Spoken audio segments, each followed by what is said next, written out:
নমস্কার, স্বপ্নাভিক নিউজ নেটওয়ার্কে স্বাগত। আরজিকর কাণ্ডের 1.5 বছরের মাথায় ন্যাশনাল ক্রাইম রেকর্ডস ব্যুরোর রিপোর্টে মহিলাদের জন্য নিরাপদ শহরের তালিকায় শীর্ষে জায়গা করে নিয়েছে কলকাতা। তবে প্রতিনিয়ত আমাদের চারিপাশে ঘটে চলা ঘটনাগুলি দেখে কোথাও যেন ভরসা জাগছে না এনসিআরবির রিপোর্টে। এবার আর শহর কলকাতা নয়, পশ্চিমবঙ্গের আরও এক জেলায় ঘটে গেল আরজিকরের মতো ঘটনা। দুর্গাপুরের এক বেসরকারি মেডিকেল কলেজে গণধর্ষণের শিকার 2য় বর্ষের ডাক্তারি পড়ুয়া। ভিন রাজ্যের বাসিন্দা হওয়ায় দুর্গাপুরের বেসরকারি মেডিকেল কলেজের হোস্টেলে থেকে পড়াশোনা করত সে। সূত্রের খবর, গতকাল রাতে বন্ধুদের সঙ্গে খাবার খেতে বাইরে বেরিয়েছিলেন তরুণী। অভিযোগ, সেই সময় বেশ কয়েকজন যুবক তাদের উত্ত্যক্ত করলে বাকিরা ভয়ে পালিয়ে যায়। এরপরেই ডাক্তারি পড়ুয়াকে একা পেয়ে পাশে থাকা জঙ্গলে নিয়ে যায় দুষ্কৃতীরা। চলে অকথ্য নির্যাতন। আশঙ্কাজনক অবস্থায় হাসপাতালে চিকিৎসাধীন নির্যাতিতা। খবর পেয়ে ঘটনাস্থলে এসে পৌঁছায় নির্যাতিতার পরিবারের সদস্যরা। অভিযোগের ভিত্তিতে দুর্গাপুরের নিউ টাউনশিপ থানার পুলিশ তদন্ত শুরু করলেও এখনো পর্যন্ত অভিযুক্তদের নাম পরিচয় জানা যায়নি বলে খবর। আরজিকর থেকে শিক্ষা নিয়ে গোটা ঘটনায় প্রশাসনের ভূমিকা নিয়ে প্রশ্ন তুললেন সিপিআইএম কর্মী রাকেশ শর্মা।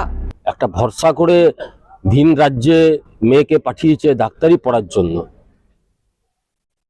কিন্তু হয়তো ইতিহাসের পাতাটা উল্টে উনি দেখেননি যে আমাদের রাজ্যে এখন কি ঘটনা চলছে। পার্কস্ট্রিট থেকে নিয়ে কামদুনি থেকে নিয়ে আজকে দুর্গাপুরের ঘটনা আরজিকর, এ তো কোনো মেয়ে নিরাপদ নয়। আর এগুলো একটা কারণেই হয়, যখন এই ধরনের যারা হচ্ছে বদমাইশ, তারা যখন ভাবে যে আমরা এসব করলেও ছাড় পাওয়া যাবে, পার পাওয়া যাবে আরজিকরের ঘটনার মতন, তখন এইসব তারা সাহস দেখায়। সাহসটাকে ভাঙতে হবে। আজকে উনি শুনলাম নাকি নিজের মেয়েকে নিয়ে চলে যেতে চাইছেন। কলেজ অ্যাডমিনিস্ট্রেশনের মধ্যে প্রশ্ন আছে, সেফটি সিকিউরিটি কি করে, কি ব্যাপার। 2 নম্বর বিষয়, ক্যাম্পাস ছেড়ে বেরোয় কি করে? সেটাই তো, ক্যাম্পাস ছেড়ে বেরোবে কি করে?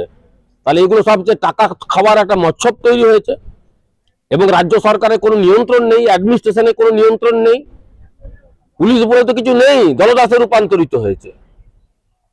আমরা বলছি যে মেয়েদের উপর এই ধরনের আক্রমণ আমাদের রাজ্যে এটা চলছে একদম। মানে পুলিশ আসা মানে তো আমাদের এখন সন্দেহ হয় যে টেম্পারিং করা হচ্ছে, তথ্য লোপাটের চেষ্টা করা হয়েছে। উপর থেকে ফোন এসছে যেটাকে মেটাও, এটাকে যে কোনো মেটাও, এরপরে টাকা পয়সার অফার হবে। এখন যদি কেউ বিক্রি হয়ে যায় সেটা বিক্রি হয়ে যায়, কিন্তু আমরা দুর্গাপুরের যারা আমরা বসবাস করি, আমরা এই ঘটনার চরম নিন্দা করছি। দোষী ব্যক্তিদের শাস্তি দিতে হবে, আর যারা টেম্পারিং করেছে তাদের বিরুদ্ধে আমরা দরকার পড়লে হাইকোর্ট অবধি যাব। নির্যাতিতার মায়ের অভিযোগে পুলিশের নজরে নির্যাতিতা সহপাঠী। গতকাল রাতে এই সহপাঠীর সঙ্গে বাইরে গিয়েছিল নির্যাতিতা, তারপরেই ঘটে এই নির্যাতনের ঘটনা। বর্তমানে হাসপাতালে ভর্তি রয়েছেন ওই ছাত্রী। মেয়েকে আর এ রাজ্যে রেখে পড়াতে চাইছেন না পরিবারের সদস্যরা। 2024 সালে এ রাজ্যে ঘটে যাওয়া আরজিকর ক্ষত এখনো দগদগে।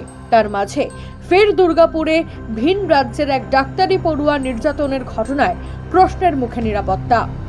শ্যামল পাল, স্বপ্নাভিক নিউজ, দুর্গাপুর।